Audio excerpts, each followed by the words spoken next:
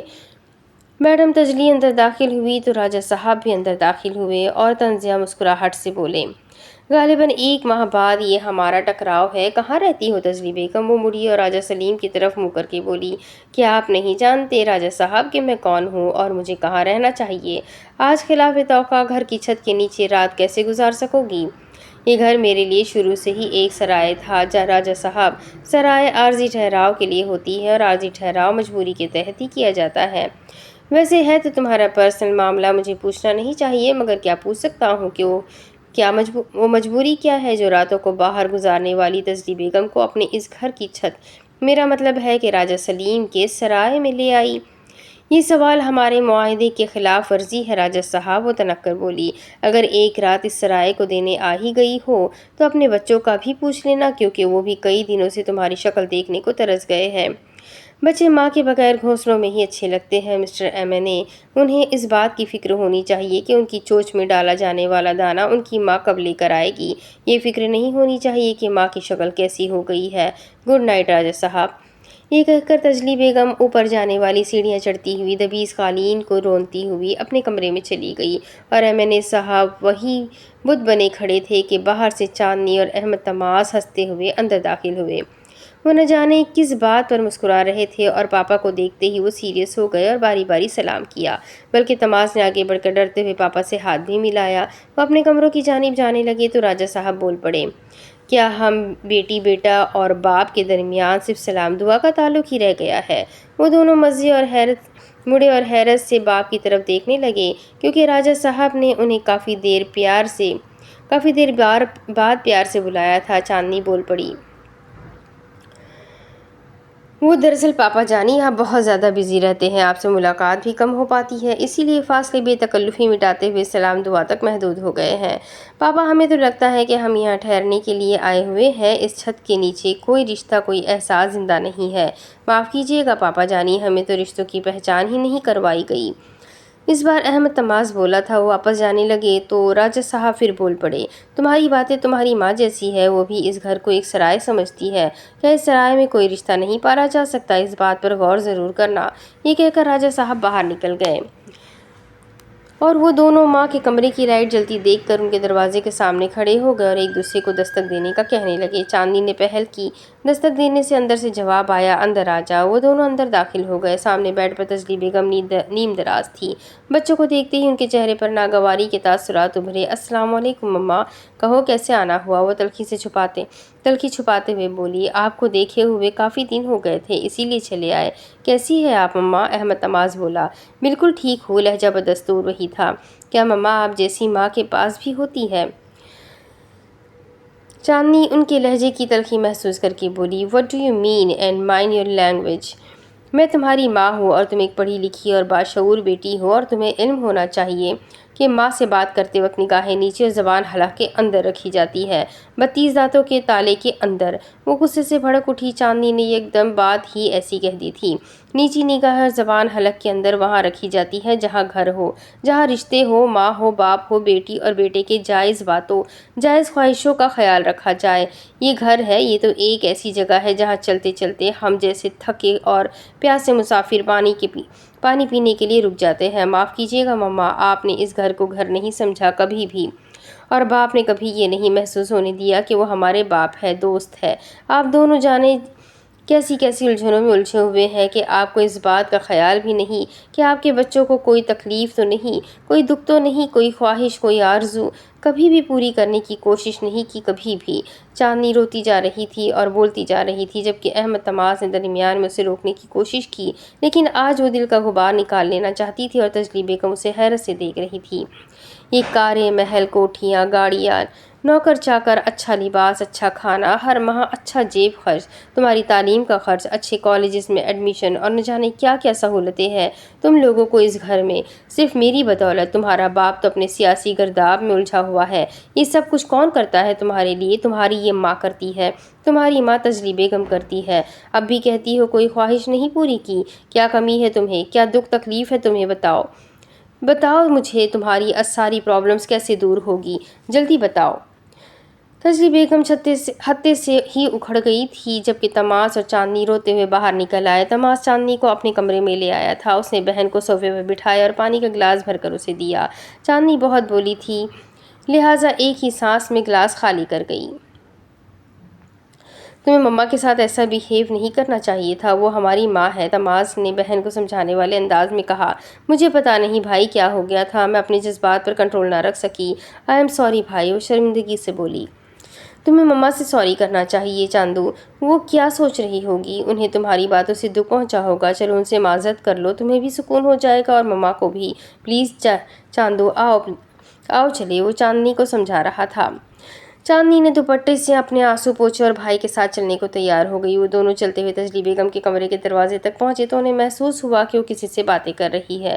وہ باہر ہی رک گئے۔ چاندنی نے تماز سے کہا، لگتا ہے مما کسی سے باتیں کر رہی ہے، ہم یوں ہی دبے پاؤں اندر چلے جاتے ہیں، ایک طرف کھڑے ہو جائیں گے، جب وہ فارغ ہو لیں گی تو میں سوری کر لوں گی، رائٹ۔ تماز نے بھی ہاں میں ہاں ملائی۔ وہ دونوں بغیر دستک دیے اندر چلے گئے۔ تجلی بیگم کی پشت ان کی طرف تھی، وہ موبائل پر کسی سے باتیں کر رہی تھی۔ کمرے میں ان تینوں کے علاوہ کوئی نہ تھا۔ دیکھو لاڈو، اس کام میں جتنا بھی نقصان ہوا ہے اس آکاش کے بچے کو پکڑ کر پورا کرو، کچھ دنوں کے لیے کام بند کر دو اور کاجل کو بائی ایئر میرے پاس فوراً بھیج دو۔ کچھ لمحے وہ دوسری طرف کی باتیں سنتی رہی اور پھر بولی، آج اور ابھی کیوں نہیں؟ کل تک وہ حرامزادہ کاجل کو نقصان بھی پہنچا سکتا ہے۔ نہیں، وہ ہر بار ٹرین پر آتی ہے، وہ تجلی کی بیٹی ہے، تجلی میڈم کی، جانتی ہو، بس صبح کراچی سے ہر حال میں وہ لاہور پہلی فلائٹ سے پہنچ جائے۔ پھر کچھ دیر خاموش رہی۔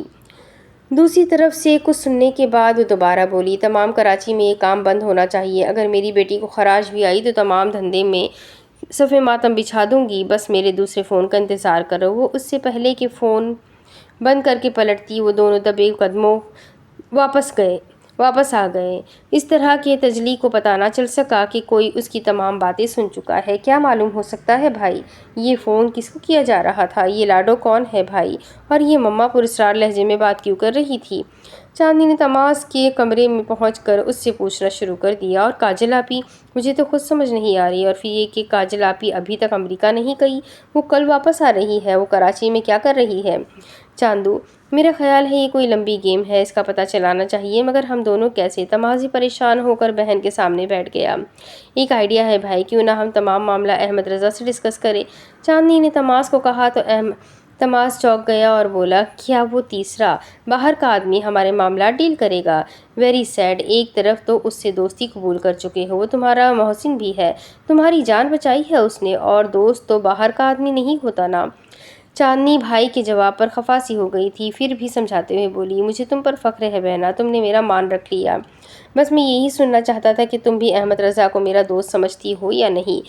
تم نے میرے دل کی بات کہی ہے، کیا وہ مان جائے گا؟ تماز خوش ہو کر بولا، میرا خیال ہے وہ میری بات نہیں ٹالے گا، کیونکہ تم میں دوسروں سے بات کرنے کا ٹیلنٹ ذرا کم ہی ہے، اور عقل بھی کچھ۔ چاندنی خوش ہو کر بھائی کو چھیڑنے لگی، وہ بھی اسے گھورتا ہوا مسکرانے لگا۔ تمہیں کیا معلوم بھائی کہ رضا تو میری نس نس میں سما گیا ہے، اب تو زندگی اس کے بغیر ناممکن لگتی ہے۔ میری روح میں اتر کر اس نے میرے دل پر قبضہ کر لیا ہے، اسے نہ دیکھو تو دل دھڑکنا بھول جاتا ہے، سانس آنا رک جاتی ہے، تمام کائنات تھم جاتی ہے۔ وہ سوچوں میں غرق بہت دور چلی گئی، یہ سب کچھ اس نے سوچا ہی تھا، زبان سے ایک لفظ بھی نہ کہا تھا، وہ سوچوں میں گم تھی کہ تماز نے اسے جھٹکا دیا۔ وہ چونک کر بھائی کو دیکھنے لگی، میری پیاری بہنا ایک اور مہربانی کرو، رات کے 2 بج رہے ہیں، صبح کالج بھی جانا ہے، اب اپنے کمرے میں جا کر بیڈ کو دکھ دو اور مجھے سونے دو۔ وہ ہاتھ جوڑتا ہوا بولا اور بھائی کو مسکراتا ہوا چھوڑ کر اپنے کمرے میں چلی آئی اور تصور میں کھو گئی کہ صبح احمد رضا سے ملاقات ہوگی۔